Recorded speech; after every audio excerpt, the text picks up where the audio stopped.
स्वागत है मित्रों हमारे YouTube चैनल सार्थक स्टडी में। एक बार पुनः पेट परीक्षा के लिए विज्ञान के वो महत्वपूर्ण प्रश्न लेकर मैं उपस्थित हूं जिसकी आपके परीक्षा में आने की पूरी संभावना है। और हम चाहते हैं कि तेज़ी से क्विक रिवीजन करते हुए पूरे विज्ञान को कवर करें ताकि विज्ञान सेक्टर से आने वाले किसी भी प्रश्न के गलत होने की संभावना शून्य के बराबर हो जाए। मित्रों, इस कड़ी का पहला क्वेश्चन है, हाइग्रोमीटर नापने का यंत्र है। क ध्वनि की तीव्रता, ख वायु की आर्द्रता, ग जल का घनत्व या घ विद्युत धारा। तो इस प्रश्न का उत्तर हो जाएगा हाइग्रोमीटर नापने का यंत्र है क्या, तो घ विद्युत वायु की आर्द्रता। नेक्स्ट क्वेश्चन देखते हैं। सेकंड क्वेश्चन है निम्न में से कौन सा कथन गिरती हुई वस्तुओं के संबंध में सत्य नहीं है। ध्यान दीजिए, गिरती हुई वस्तुओं के संदर्भ में कह रहा है, माने कि जो वस्तुएं ऊपर से नीचे गिरती हैं। क विरामावस्था से प्रारंभ होकर गिरती हुई वस्तु द्वारा प्राप्त वेग गिरने में लगे समय के अनुक्रमानुपाती होता है। ख निर्वात में विरामावस्था में प्रारंभ होकर सभी वस्तुएं एक ही वेग से गिरती हैं। ग विरामावस्था से प्रारंभ होकर गिरती हुई वस्तु द्वारा तय की गई दूरी गिरने में लगे समय के धन के अनुक्रमानुपाती होती है। या घ सभी कथन सत्य हैं। तो सेकंड क्वेश्चन का उत्तर हो जाएगा ग विरामावस्था से प्रारंभ होकर गिरती हुई वस्तु द्वारा तय की गई दूरी गिरने में लगे समय के धन के अनुक्रमानुपाती होती है। नेक्स्ट क्वेश्चन देखते हैं। चौथा प्रश्न है, 1 नैनो सेकेंड में होते हैं 10⁻⁻6 सेकेंड, 10⁻+9 सेकेंड, 10⁻³ सेकेंड या 10⁻⁹ सेकेंड। जैसा कि आप देख सकते हैं, इसका उत्तर है 1 नैनो सेकेंड बराबर होता है 10⁻⁹ सेकेंड। पांचवा देखते हैं, ग्रहों के गति का नियम किसने प्रतिपादित किया। न्यूटन ने, केपलर ने, गैलीलियो ने या कोपरनिकस ने। तो इस प्रश्न का उत्तर हो जाएगा ख केपलर ने। छठा प्रश्न देखते हैं। छठे प्रश्न में दिया है कि सूर्य के चारों ओर चक्कर लगाते ग्रह का वेग नियत रहता है। अधिकतम होता है जब सूर्य के समीप होता है, अधिकतम होता है जब ग्रह सूर्य से दूर होता है, कुछ नहीं कहा जा सकता है। छठे प्रश्न का उत्तर है ख अधिकतम होता है जब सूर्य से के समीप होता है। और नेक्स्ट प्रश्न देखेंगे हम लोग। नेक्स्ट प्रश्न जो है वो कौन सा प्रश्न है, 8वां है। लिफ्ट में व्यक्ति का भार उसके वास्तविक भार से अधिक होता है जब लिफ्ट पूछ रहा है कि लिफ्ट में व्यक्ति का भार उसके वास्तविक भार से कब अधिक प्रतीत होता है। जब नियत वेग से ऊपर जाती है, ख नीचे की ओर त्वरित होती है, ग नीचे नियत वेग से नीचे उतरती है या घ ऊपर की ओर त्वरित होती है। तो 8वें प्रश्न का उत्तर हो जाएगा, आप खुद भी अगर लिफ्ट में चढ़े होंगे तो आपने महसूस किया होगा, this is a practical question, और ये होता है कि जब यह ऊपर से नीचे की ओर त्वरित होती है। 9वां प्रश्न देखते हैं। यदि किसी वस्तु का वेग दुगुना कर दिया जाए तो संवेग दुगुना हो जाता है, गतिज ऊर्जा 4 गुनी हो जाती है। दोनों सही है, दोनों गलत है। तो 9वें क्वेश्चन का उत्तर हो जाएगा ग, जैसा कि इसमें पहले से दिखाया गया है, यानी कि दोनों सही है। क्या होता है, यदि किसी वस्तु का वेग दुगुना कर दिया जाए तो संवेग दुगुना हो जाता है और गतिज ऊर्जा क्या होती है, 4 गुनी हो जाती है। 10वां प्रश्न देखते हैं।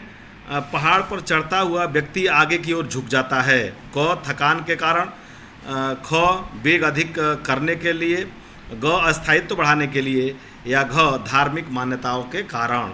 तो 10वें प्रश्न का उत्तर क्या हो जाएगा, ग अस्थायित्व बढ़ाने के लिए।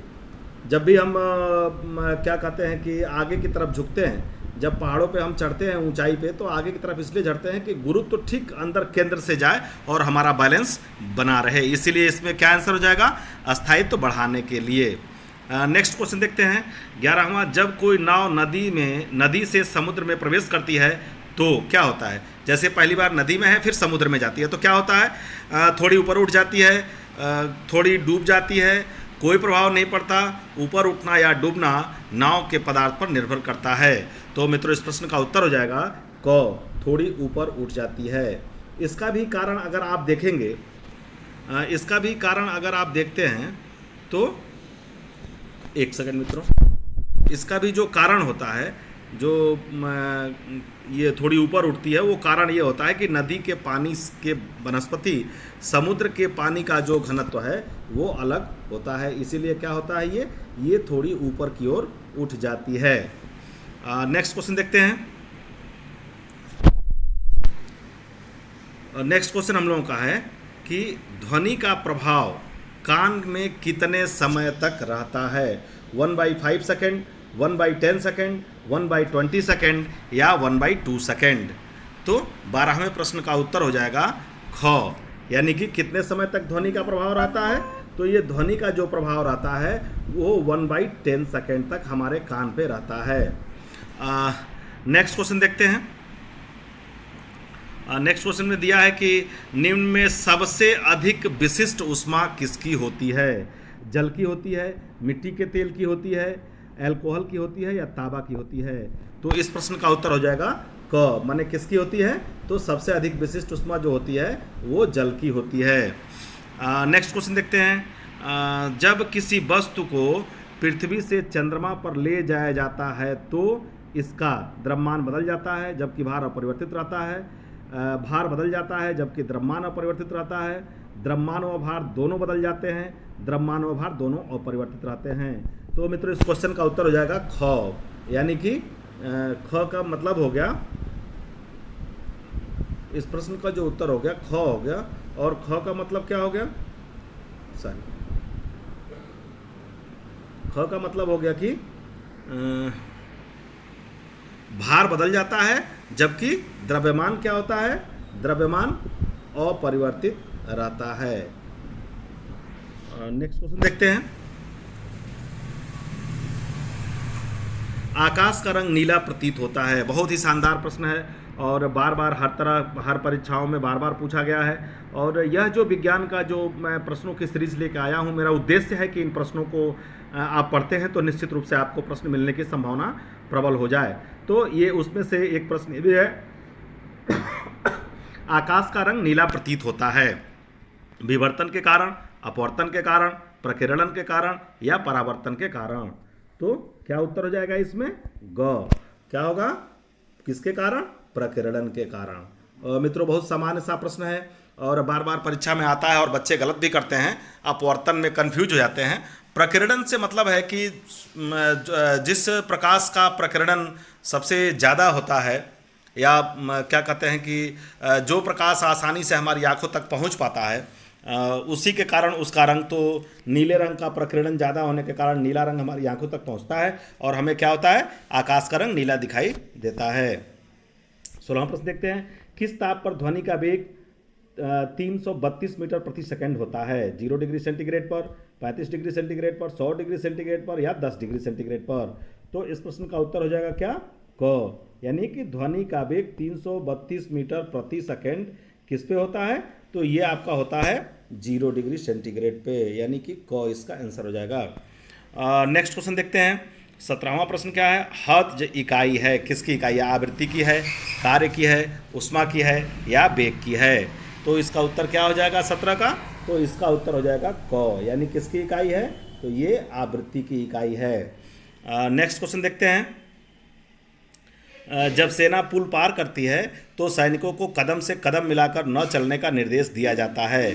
शानदार सा प्रश्न है और आपकी जानकारी के लिए भी अच्छा है। ऐसा क्यों किया जाता है? दाब बढ़ने से पुल टूटने का खतरा रहता है, पैरों से ध्वनि के अनुनाद के कारण पुल टूटने का खतरा रहता है, डॉपलर प्रभाव के कारण सभी कथन सत्य हैं। तो 18वें प्रश्न का उत्तर क्या हो जाएगा? 18वें प्रश्न का उत्तर हो जाएगा ख, पैरों से ध्वनि के अनुनाद के कारण पुल टूटने का खतरा रहता है। नेक्स्ट पेज पे देखते हैं और कौन सा प्रश्न हम लोगों को देखना है ये देखते हैं। तो निम्न में किसने और कब लिफ्ट की खोज की? बहुत ही शानदार प्रश्न है, हम लोग बराबर लिफ्ट पे चढ़ते रहते हैं। खोज किसने किया ये जानना है, दिमाग में रखना है ताकि ये प्रश्न आए तो परीक्षा में हम इसको सॉल्व कर सकें। जे.एल. बेयर्ड 1926, माइकल फैराडे 1831, एडिसन 1878 या जी ओटिस 1852? तो इस प्रश्न का उत्तर हो जाएगा घ। कौन हो जाएगा? तो ये हो जाएंगे जी ओटिस 1852। नेक्स्ट और इस सेगमेंट का आखिरी क्वेश्चन देखते हैं। जब ध्वनि एक माध्यम से दूसरे माध्यम में प्रवेश करती है तो अपरिवर्तित रहता है। ध्वनि एक माध्यम से दूसरे माध्यम में प्रवेश करती है तो क्या अपरिवर्तित होता है? चाल अपरिवर्तित होता है, या आयाम, या तीव्रता, या आवृत्ति। तो 20वें प्रश्न का उत्तर हो जाएगा क्या परिवर्तित रहता है? तो आवृत्ति अपरिवर्तित रहती है। इस तरह से मित्रों ये 20 प्रश्न थे जो बहुत तेज़ी के साथ हमने देखे हैं और इसके आंसर देखे हैं, जिससे संबंधित प्रश्न परीक्षा में आने की संभावना है, क्योंकि सारे प्रश्न बहुत अच्छे हैं। तो आप इन प्रश्नों को देखिए, रिवाइज कीजिए और याद कीजिए तथा एग्जाम में जाकर इसका सही उत्तर लगा करके आइए। बाकी अगर आपको हमारी वीडियो अच्छी लगती है तो मित्रों प्लीज़ लाइक, शेयर और सब्सक्राइब जरूर कीजिएगा। धन्यवाद मित्रों, नमस्कार।